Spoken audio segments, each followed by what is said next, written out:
आपण पाहत आहात अंतिम शब्द न्यूज. सत्य, थेट, स्पष्ट. बातम्यांचा खरा आवाज फक्त इथेच. डोंबिवली रेल्वे स्टेशन परिसरात अतिक्रमण विरोधी कारवाई, तासाभरातच पुन्हा फेरीवाल्यांचा कब्जा. महापालिकेच्या थातूरमातूर कारवाईवर नागरिकांचा संताप. डोंबिवली पूर्व रेल्वे स्टेशन लगतच्या कामत मेडिकल जवळील परिसरात काल संध्याकाळी सुमारे 5 ते 6 वाजण्याच्या सुमारास कल्याण डोंबिवली महानगरपालिकेच्या ग विभागामार्फत अतिक्रमण विरोधी कारवाई करण्यात आली. या कारवाईत सहाय्यक आयुक्त भरत पवार आणि सहाय्यक आयुक्त हेमा मुंबरकर यांच्या उपस्थितीत एक जेसीबी, 2 टेम्पो, महापालिकेचे कर्मचारी तसेच रामनगर पोलीस ठाण्याचे अधिकारी व कर्मचारी सहभागी झाले होते. महापालिकेच्या पथकाने फुटपाथवरील फेरीवाल्यांचे अतिक्रमण हटवून काही वेळ परिसर मोकळा केला. मात्र फक्त तासाभरातच तेच फेरीवाले पुन्हा त्याच ठिकाणी परत आले आणि मोठ्या प्रमाणात फेरीवस्तू लावून व्यवसाय सुरू केला. परिणामी डोंबिवली स्टेशन परिसरात पुन्हा गोंधळाचे आणि गर्दीचे वातावरण निर्माण झाले आहे. नागरिकांच्या म्हणण्यानुसार महापालिकेची अशी अधूनमधून केलेली कारवाई फक्त दिखावा ठरते. फेरीवाले तात्पुरते हटवले जात असले तरी काही वेळातच ते पुन्हा येतात. या कारवाईचा नागरिकांना प्रत्यक्ष फायदा होत नाही, उलट पादचारी व प्रवाशांना त्रास कायम राहतो. स्थानिक नागरिकांनी सांगितले की महापालिकेने जर खरंच अतिक्रमण हटवण्याचा निर्धार केला असेल तर फेरीवाल्यांवर कायमस्वरूपी कारवाई केली पाहिजे. फक्त सकाळी किंवा अधूनमधून कारवाई न करता दुपारी व संध्याकाळी नियोजनबद्ध मोहीम राबवून फेरीवाल्यांवर गुन्हे दाखल करणे गरजेचे आहे. डोंबिवली स्टेशन परिसरात फेरीवाल्यांचा कब्जा वाढत चालल्यामुळे प्रवाशांना पादचारी मार्गांवरून जाणे कठीण झाले आहे. अनेक वेळा फेरीवाल्यांमुळे वाहतुकीतही अडथळे निर्माण होत आहेत. मात्र महापालिकेची कारवाई थातूरमातूर असल्याने त्याचा काही परिणाम दिसून येत नाही. नागरिकांनी महापालिकेकडे मागणी केली आहे की फेरीवाल्यांवर कायमस्वरूपी गुन्हे दाखल करावेत, अतिक्रमण विरोधी कारवाई दररोज 2 वेळा म्हणजे दुपारी व संध्याकाळी करावी आणि डोंबिवली स्टेशन परिसराला फेरीवाला मुक्त क्षेत्र घोषित करावे. महापालिकेच्या अतिक्रमण विभागाने या विषयावर ठोस धोरण अवलंबिले नाही तोपर्यंत नागरिकांचा त्रास कायम राहणार, अशी प्रतिक्रिया स्थानिकांकडून मिळाली आहे. मनसेने काल आंदोलनाचा इशारा दिला तर त्याचा धक्का काय म्हणतो? आंदोलनाचा असा प्रश्न काहीच नाही आहे, परंतु माननीय आयुक्त महोदय यांनी दिलेले निर्देशच आहेत की निदान 150 परिसर हा जो स्टेशन परिसरचा जो परिसर आहे फेरीवाला मुक्त करावा. हे कायम आम्हाला सातत्याने आम्ही कारवाई करतच आहोत. परंतु काल कमिशनर सरांनी, आयुक्त सरांनी स्ट्रिक्टली सांगितलं की डे नाईट तुम्ही स्ट्रिक्टली मॉनिटरिंग करा आणि त्याप्रमाणे कारवाई दिसू द्या. त्याशिवाय लोकांना कळणार नाही की आपण कारवाई करतोय.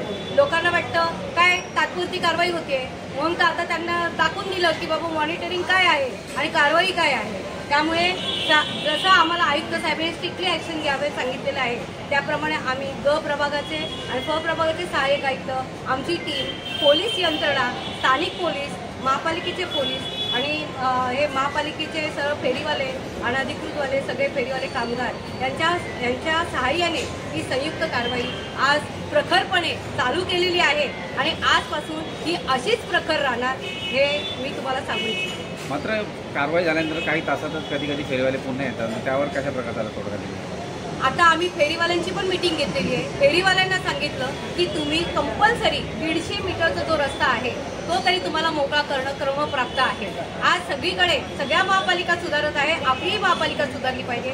याच्यात सुद्धा नागरिकांनी पण सहकार्य करणं अपेक्षित आहे, जेणेकरून फक्त महापालिकेचा रोल नसून नागरिकांचा पण रोल आहे.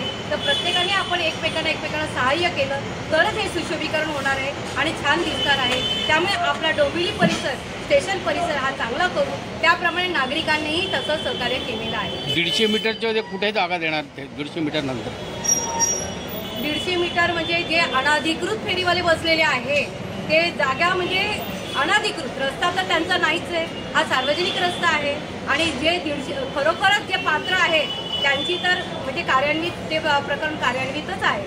त्याप्रमाणे ती कारवाई होणारच आहे. आपण काय सांगाल बरं सर, कशा प्रकारचं यापुढे आंदोलन आहे? यापुढे आम्ही ही जी आजची कारवाई ही सतत चालू ठेवणार आहोत, प्रखरपणे चालू ठेवू. आणि ही फक्त आजच्या पुरता नाही, हे जे अतिक्रमण दुकानवाल्यांनी केलं आहे त्याच्यावर सुद्धा आम्ही आज कारवाई केलेली आहे. फक्त फेरीवाले हा एवढाच विषय नाही, दुकानदारांचा पण विषय आहे. त्यांची पण आम्ही एक छोटी मीटिंग घेतलेली आहे. त्यांच्या पुढच्या सर्व शेड आम्ही तोडलेले आहे. काही दुकानदारांना आम्ही आजच नोटीस देतोय की ज्यांचं अतिक्रमण आहे बोर्डांचं ते काढावं म्हणून. आणि जे आपल्याला अडथळा ठरणारं जे होर्डिंग आहे ते सुद्धा आपण काढून टाकलेलं आहे. धोकादायक होतं, ते अत्यंत धोकादायक होतं. त्याप्रमाणे ते निदर्शनात आलेलं आहे. ते सुद्धा आपण होर्डिंग काढून टाकलेलं आहे. हे माननीय आयुक्त महोदयांचे निर्देश आणि अतिरिक्त आयुक्त साहेब गोडसे साहेब यांचं मार्गदर्शन सातत्याने असतं आणि त्याप्रमाणे सातत्याने ही कारवाई चालू आहे. परंतु आजपासून जी काही कारवाई होईल ती प्रखरपणे आणि स्ट्रिक्टली होणार आहे. जर एखाद वेळेस गुन्हाही दाखल करायची वेळ आली तर गुन्हाही दाखल केला जाणार आहे.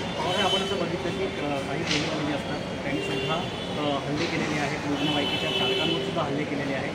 ही प्रकारची अशी काही गुन्हेगारीची प्रवृत्तीची माणसं सुद्धा आहेत तिथे आहेत. कडक पोलीस बंदोबस्त आज आपल्याला दिसत नाही आहे. काही पोलीस आपल्याकडे 4-5 पोलीस आहेत.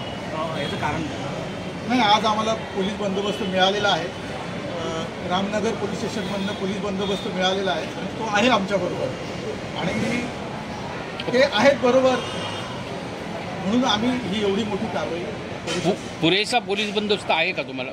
हो आहे. म्हणजे त्यांनी कालच आम्हाला सांगितलेलं आहे की तुम्हाला रेग्युलर आणि सातत्याने 2 टाईम सकाळ सत्रात आणि संध्याकाळच्या सत्रात पोलीस बंदोबस्त दिला जाईल आणि त्याप्रमाणे आमचे महापालिकेचे पोलीस आणि स्थानिक पोलीस त्याप्रमाणे ही कारवाई प्रखरपणे तुम्हाला दिसणार आहे. जे रस्त्यावरती इलेक्ट्रिक बॉक्स आहे त्याच्यावरती काय कारवाई करणार? त्याला झाकण वगैरे काय नाही, उघड्यावरती समजा कोणाला शॉक लागलं काय झालं ते जबाबदार कोण असेल?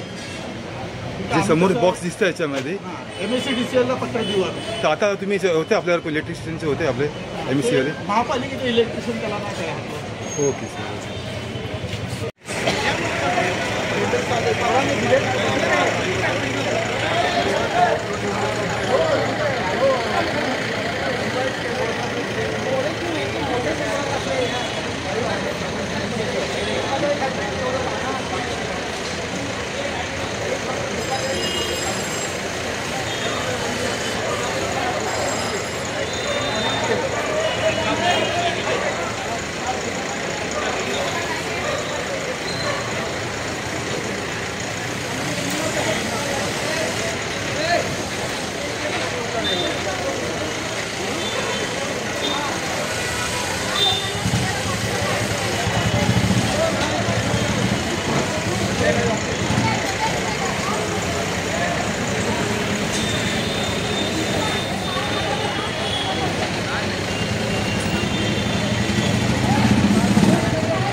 पोलीस स्टेशन समोरचा परिसर आहे. यातही फेरीवाले खूप प्रमाणात असतात. लोकांना येणे जाणं देत नाही. रस्ता अडवून ठेवतात व रस्ता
आपण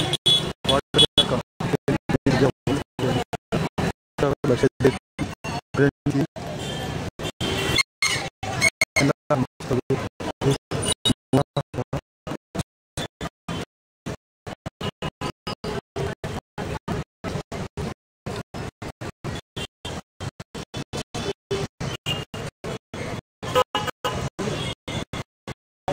ही होती आजची प्रमुख घडामोडी. आपल्या वेळ आणि लक्षासाठी मनपूर्वक धन्यवाद. पुढील अपडेटसाठी आमच्या सोबतच रहा.